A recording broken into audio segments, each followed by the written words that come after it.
সিঙ্গেলদের কি ভালোবাসা হতে পারে না? ভালোবাসা তো শুধু যে কপোত-কপোতির জন্য তা কিন্তু না। আসলে নারী তো শাড়িতেই সুন্দর। তো নরমালি নারীরা যখনই সুযোগ পায় কোনো অকেশন আসে শাড়ি পরে। আর ফাল্গুন, ভ্যালেন্টাইন মানে অন্যরকম একটা দিন। যদিও আমি ভ্যালেন্টাইন পালন করতে আসি নাই, ফাল্গুন পালন করতে আসছি। আর আমরা জানি যে এখন অন্যরকম একটা বাংলাদেশে উৎসব মুখর একটা পরিবেশ। যেহেতু ১২ তারিখে নির্বাচন হইছে, আমাদের দেশটা নতুন করে গঠন হবে।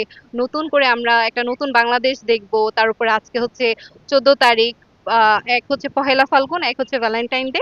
তো এই দিনটাকে একটু আরো হ্যাঁ, সামনের বছরে কে কিভাবে থাকবো তা তো বলা যায় না।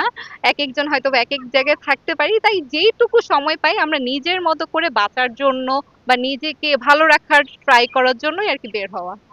আচ্ছা, এই দিনে তো আমরা যতটুকু জানি যে ভালোবাসা দিবস, হ্যাঁ? Valentine day. তো এই ডেটাতে বেশিরভাগই আমরা দেখি কাপল ঘুরতে আসে এবং ভালোবাসার মানুষকে এই বিষয়ে আমি দেখলাম ইতিমধ্যে আপনারা সিঙ্গেল ঘুরতে আসছেন। তো এই বিষয়টা আর কি? সিঙ্গেলদের কি ভালোবাসা হতে পারে না? ভালোবাসা তো শুধু যে কপোত-কপোতির জন্য তা কিন্তু না।